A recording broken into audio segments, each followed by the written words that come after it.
ನೇತ್ರಾವತಿ ನದಿಯ ಸ್ನಾನಘಟ್ಟದ ಅಕ್ಕಪಕ್ಕದಲ್ಲೇ ಎಸ್ಐಟಿ ಧರ್ಮಸ್ಥಳ ಹತ್ಯಾಕಾಂಡದ ರಹಸ್ಯ ಭೇದಿಸೋ ಕೆಲಸ ಮಾಡಿದೆ.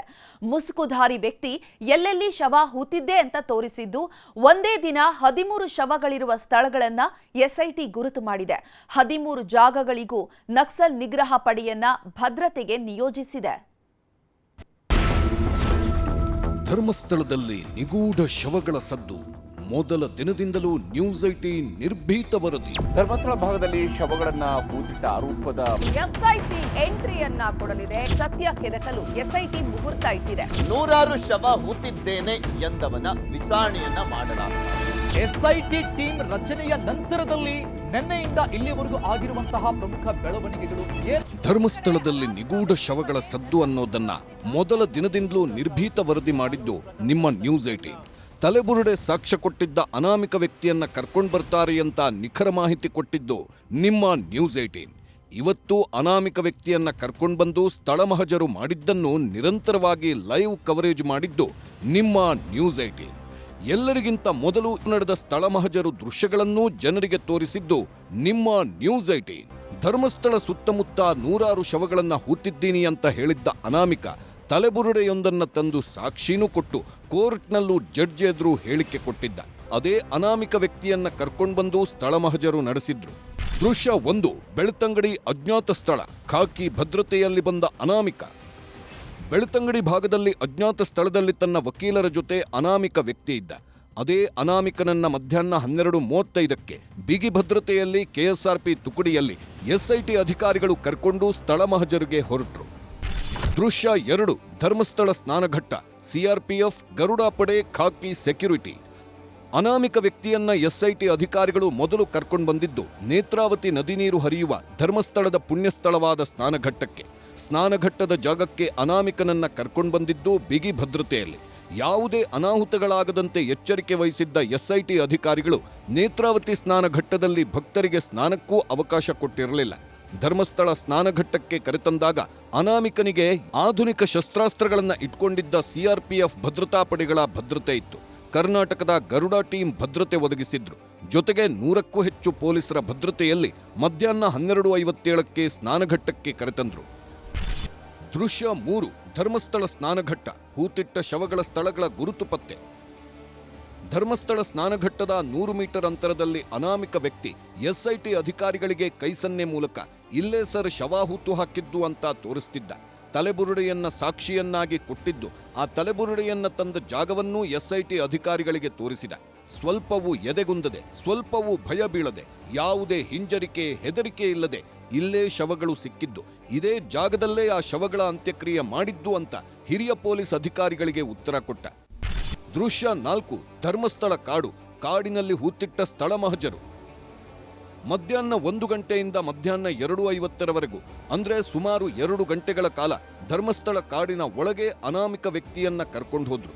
ಎಲ್ಲೆಲ್ಲಿ ಶವಗಳನ್ನ ಹೂತಿಟ್ಟಿದ್ದೀನಿ ಅಂತ ಅನಾಮಿಕ ಹೇಳಿದ್ನೋ ಅಲ್ಲೆಲ್ಲ ಪೊಲೀಸರು ಟೇಪ್ ಕಟ್ಟಿ 1, 2, 3, 4 ಅಂತ ಸ್ಥಳಗಳನ್ನ ಗುರುತು ಮಾಡಿದ್ರು.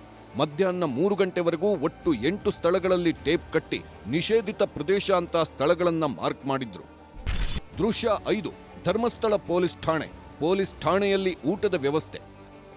ಮಧ್ಯಾಹ್ನ 3 ಗಂಟೆಗೆ ಅನಾಮಿಕ ವ್ಯಕ್ತಿಯನ್ನ ಕಾಡಿನೊಳಗಿನಿಂದ ವಾಪಸ್ ಕರ್ಕೊಂಡು ಬಂದ್ರು.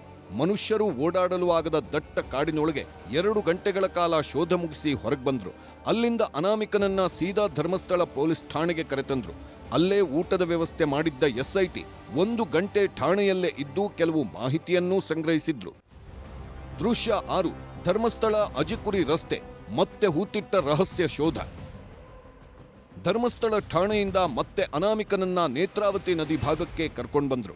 ಧರ್ಮಸ್ಥಳ ಸ್ನಾನಘಟ್ಟ ಮತ್ತು ಅಜಿಕುರಿ ರಸ್ತೆ ಸುತ್ತಲೂ 2ನೇ ಸುತ್ತಿನ ಸ್ಥಳ ಮಹಜರು ನಡೆಸಿದ್ರು. ಮಧ್ಯಾಹ್ನ 3 ಗಂಟೆವರೆಗೂ 8 ಜಾಗಗಳನ್ನ ಗುರುತು ಮಾಡಿದ್ರು.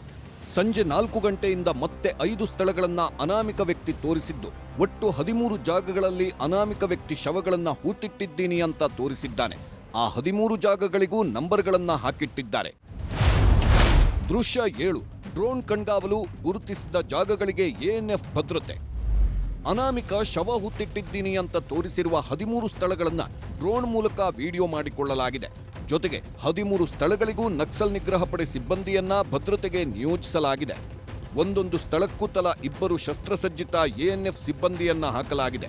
ಇಡೀ ರಾತ್ರಿ ಎಎನ್ಎಫ್ ಸಿಬ್ಬಂದಿ ಕಾವಲಿಗೆ ಇರುತ್ತಾರೆ. ಜೊತೆಗೆ ಎಸ್ಐಟಿ ಪೊಲೀಸ್ ಅಧಿಕಾರಿಗಳ ತಂಡವೂ ಎಲ್ಲವನ್ನ ಮಾನಿಟರ್ ಮಾಡುತ್ತಿದೆ.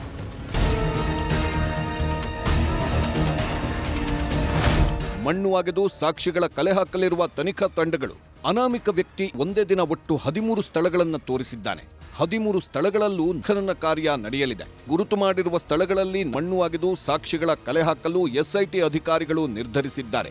ಸ್ಥಳೀಯ ಕೋರ್ಟ್ಗೂ ಈಗಾಗಲೇ ಮಣ್ಣು ತೆಗೆದು ಸಾಕ್ಷಿ ಹುಡುಕಾಡಲು ಅನುಮತಿ ನೀಡುವಂತೆ ಮನವಿ ಮಾಡಿದ್ದಾರೆ. ಕೋರ್ಟ್ ಅನುಮತಿ ಸಿಕ್ಕಿದ್ರೆ ಖನನದ ಜೊತೆಗೆ ಸ್ಥಳ ಮಹಜರು ಪ್ರಕ್ರಿಯೆಯನ್ನು ಮುಂದುವರಿಸಲಿದ್ದಾರೆ. ಗುರುತು ಮಾಡಿದ 13 ಸ್ಥಳಗಳಲ್ಲಿ ಅಸ್ಥಿಪಂಜರ ಹುಡುಕಾಟ ನಡೆಯುತ್ತೆ.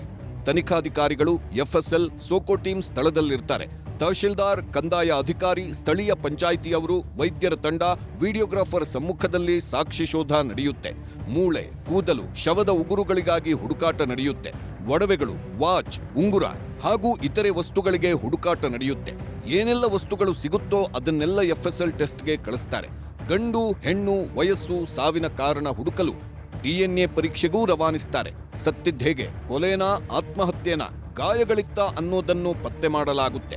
ಇನ್ನೊಂದು ಕಡೆ ಕುರುಹುಗಳು ಸಿಕ್ಕಿದ್ರೆ ತನಿಖೆಗೆ ಪ್ರತ್ಯೇಕ ಟೀಮ್ ರಚನೆಯಾಗುತ್ತೆ. ಕೊಲೆ, ನಾಪತ್ತೆ ಕೇಸ್ಗೂ ಸಿಗುವ ಅಸ್ಥಿಪಂಜರಗಳಿಗೂ ತಾಳೆ ಹಾಕ್ತಾರೆ. ಫೋನಲ್ಲಿ ಏನಾದರೂ ಕಂಡು ಬಂದರೆ ಉಳಿದಿದ್ದು ರೇಪು ಮತ್ತು ಸ್ಟ್ರ್ಯಾಂಗ್ಯುಲೇಷನ್ ಅದು ಆಗಿದ್ರೆ ಅದು ಗೊತ್ತಾಗೋದಲ್ಲ.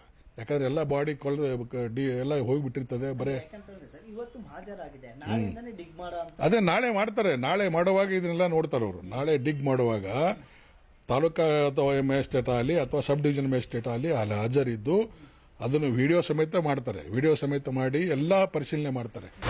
ಧರ್ಮಸ್ಥಳ ಸುತ್ತಲೂ 100 ಶವಗಳನ್ನ ಹೂತಿಟ್ಟಿದ್ದೀನಿ ಅಂತ ಅನಾಮಿಕ ಹೇಳಿದ್ದಾನೆ. ಅನಾಮಿಕನ ಹೇಳಿಕೆ ಆಧರಿಸಿ ರಹಸ್ಯ ಭೇದಿಸೋ ಕೆಲಸಕ್ಕೂ ಎಸ್ಐಟಿ ಕೈ ಹಾಕಿದೆ. ಅಸ್ಥಿಪಂಜರಗಳು, ಸಾಕ್ಷಿಗಳು ಸಿಕ್ಕಿದ್ದೇ ಆದ್ರೆ ಎಸ್ಐಟಿಗೆ ಅಸಲಿ ಸವಾಲು ಆಗಿನಿಂದಲೇ ಶುರುವಾಗಲಿದೆ.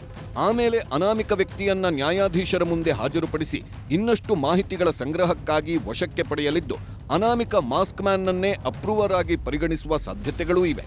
ಒಟ್ಟಾರೆ ಧರ್ಮಸ್ಥಳ ಸುತ್ತಲಿನ ನಿಗೂಢ ಶವಗಳ ರಹಸ್ಯ ನಿಜಕ್ಕೂ ಸಿಗುತ್ತಾ? 20-30 ವರ್ಷಗಳ ಹಿಂದಿನ 100 ಶವಗಳ ಅಸ್ಥಿಪಂಜರಗಳು ಪತ್ತೆಯಾಗುತ್ತಾ ಅನ್ನೋದೇ ಕುತೂಹಲ. ಕ್ಯಾಮರಾಮನ್ ನಿಖಿಲ್ ಸುವರ್ಣ ಜೊತೆ ಕಿಶನ್ ಶೆಟ್ಟಿ, ನ್ಯೂಸ್ 18 ಮಂಗಳೂರು.